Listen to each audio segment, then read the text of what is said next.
Chinese immigration to the U.S. goes back to the 1800s, when peasants left their homelands under harsh conditions and were forced to work grueling jobs in order to make it in the U.S. However, some of these men didn't want to play by the rules. Instead of being poor laborers, many Chinese became gangsters instead. One of these men was the infamous Little Pete. Although Little Pete's name is not known today, in his day, not only was he one of the most notorious gangsters in Chinatown, he was one of the most well-known outlaws in the entire country. This biography will shed light on the life and criminal career of one of Chinatown's original kingpins.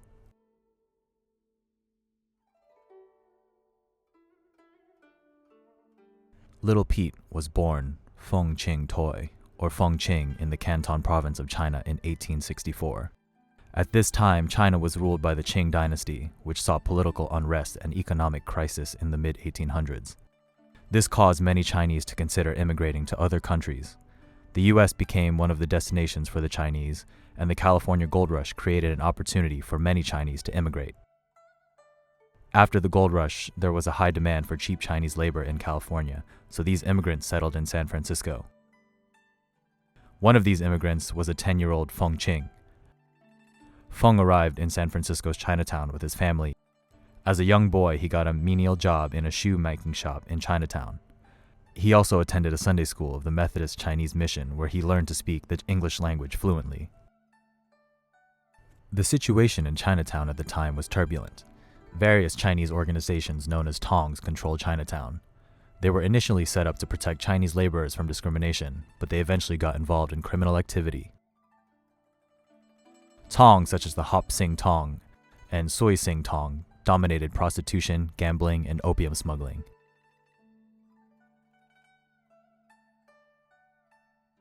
Gangsters in the Tong, who were also known as highbinders or hatchet men, would routinely fight for control of these rackets and were known to murder each other ruthlessly.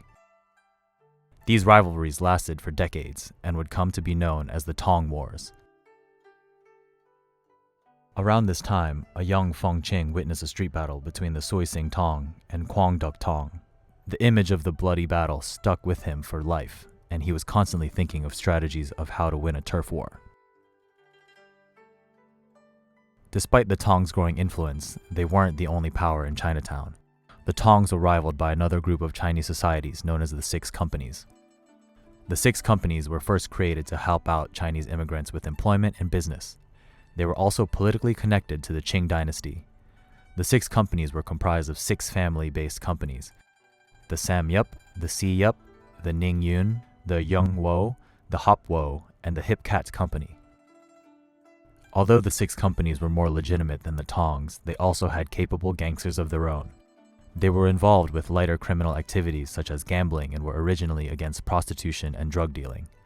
The companies were bent on lowering Chinatown's influence of Tongs, whom they felt morally superior to.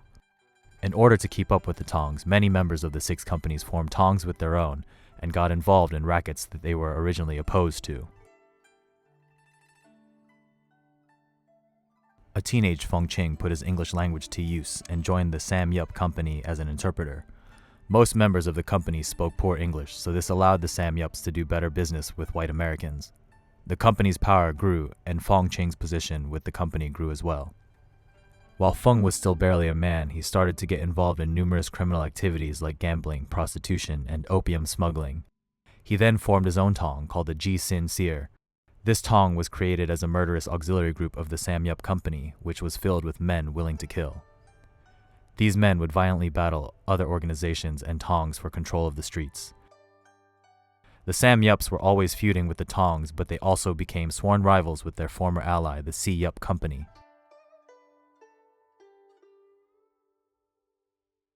By the 1880s, Fung Ching was becoming the most famous man in all of Chinatown. Not only was he feared for his fighting skills, he also had a piece of every vice in town. The social climate was a perfect breeding ground for gangsters to take advantage. Most Chinatown residents were single men, which created a large demand for prostitution. Fung took advantage and became a key player in the smuggling of prostitutes from China and Hong Kong. Many of these women came over through a scheme of being transported as actresses for Chinese American events. When the women arrived, they would be sold for $1,500 to $2,500 into a lifetime of sex slavery. This lucrative underground industry still plagues Chinatowns around the world to this day. Fung Ching was also becoming a prominent figure in legitimate business as well. His English skills and charisma helped him branch out to white America for business ventures. He started a lucrative shoe manufacturing company called the F.C. Peters Company. This name was created to appeal to Americans, and it is where he got the nickname Little Pete. He also owned many properties in Chinatown, including the Jackson Street Theater. Little Pete became a popular name for some time, but the first time his name caught the public eye was in 1887, when he faced a jury on a bribery charge. The bribery stemmed from an 1886 murder involving Little Pete's trusted bodyguard, Lee Chuck. Little Pete and Lee Chuck were heavily involved in a rivalry between a rival Tong called the Bo Sing Seer, which was an auxiliary of the Si Yup Company. News got out that there was a price on their heads, which prompted them to act first. So, on October 28th, Lee Chuck met a highbinder of the rival Tong named Yen Yun at the corner of Spofford Alley and Washington Street. After an exchange of words, Lee Chuck pulled out a pistol and shot his rival 5 times, killing him instantly. Lee Chuck was eventually arrested and put on trial for the murder. Little Pete wanted to look after his loyal soldier, so he approached the officer who arrested Lee and offered him a bribe of $400 if he would give a favorable testimony. Little Pete's plan failed, and he was taken into custody instead. On August 5, 1886, he was indicted by the grand jury for attempting to bribe an officer. Pete was eventually found guilty and sentenced to 5 years in Folsom State Prison. Little Pete was paroled after 18 months. Upon his release, he dove right back into the underworld and dominated the streets for years to come. Around the mid-1890s, Pete also got deeper in the gambling game. The traditional racket of gambling for Chinese was usually restricted to houses where games like mahjong were played. But Little Pete wanted bigger things, so he got involved with fixing horse races. Pete would arrange for certain horses to win matches, and he would bet a large sum of money. It was said that he would bet up to $6,000 a day and win around $100,000 every few weeks. This equals to around $3 million today. The scheme came to an end when a disgruntled jockey who felt he wasn't getting his fair share of the winnings came forward and confessed everything to the president of the California Jockey Club. Little Pete was eventually banned from the track, but no further legal actions were taken against him.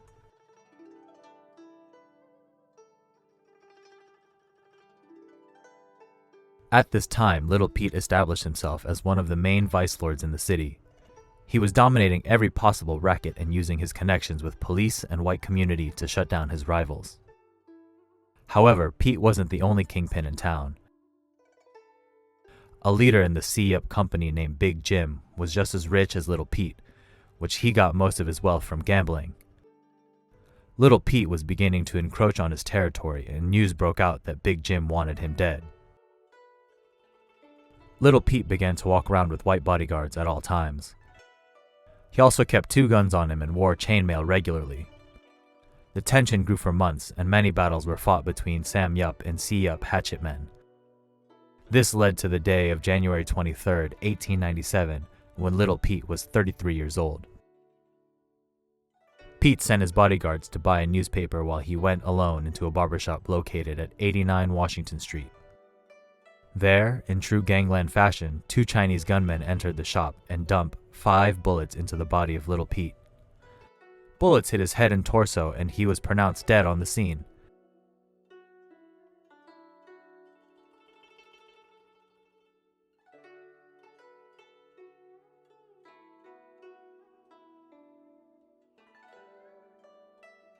Many Little Pete loyalists and admirers rushed to the scene and were devastated to see their idol dead and leaking blood. After the murder, 2 men who were believed to be the shooters were arrested and taken into custody. Their names were Wing Sing and Chin Poi.